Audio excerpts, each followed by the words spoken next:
Why most care inquiries never become clients. Hi, and welcome back to the Care Growth Podcast. This show is for established care operators who want commercial control over their business. In the last episode, we talked about something that many operators eventually realize: that private revenue isn't really a marketing issue, but it's a control issue.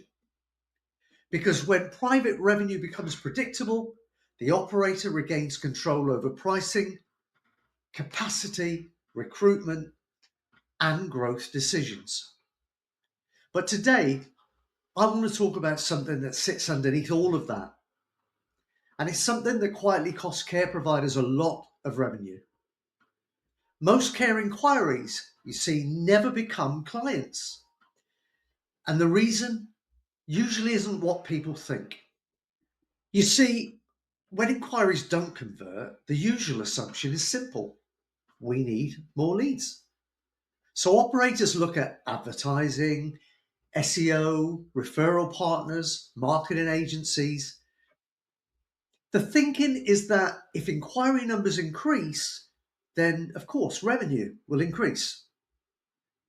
But the thing is, in many established care businesses, there's already a steady flow of inquiries. The real issue is what happens after the inquiry arrives, because that is where most revenue leakage occurs. When someone inquires about care, they're often in a moment of urgency: a hospital discharge, a sudden change in health, a family reaching the point where support is needed. That inquiry represents trust. But inside many organisations, there isn't a structured system for handling that moment. What often happens instead is something like this: the inquiry is logged. Someone intends to call back. Maybe they do, and maybe they don't. If they do call, there may be a limited structure to the conversation. There may be no defined follow-up schedule. And often there is absolutely no visibility over what happened afterwards. So the inquiry slowly disappears, not because the family didn't need care, but because the system didn't capture and progress the opportunity.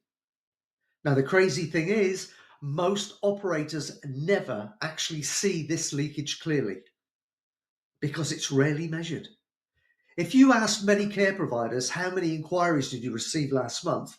How many progressed to assessment? How many converted to clients? Where did the drop off occur? Well, very few organizations can answer those questions precisely. And without visibility, there is absolutely no control, which means revenue outcomes feel unpredictable. Not because demand isn't there, but because the journey from inquiry to client is not structured. Converting private clients is not a single event, it's a process. And that process needs structure.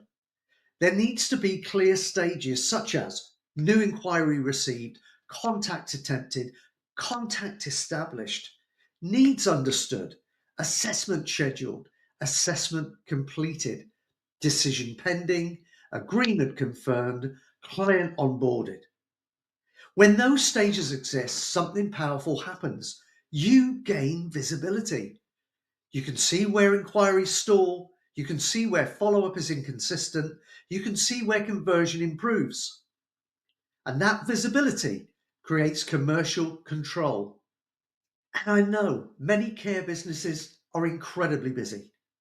Phones ringing, staffing challenges, compliance pressures, operational complexity.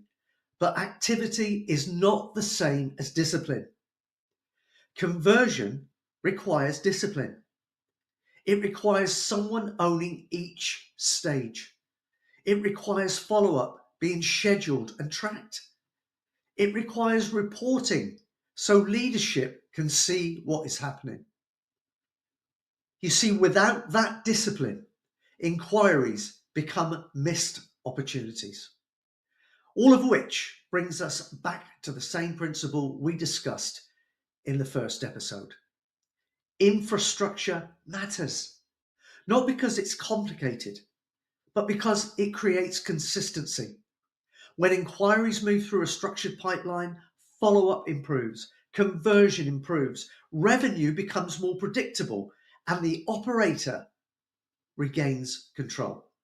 In future episodes, we're going to keep unpacking the commercial infrastructure behind predictable private revenue and care.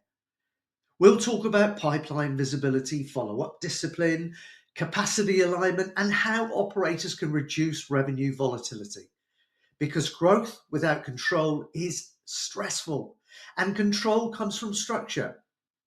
If you're an established operator and this conversation resonates, subscribe and stay close. And I'll see you in the next episode.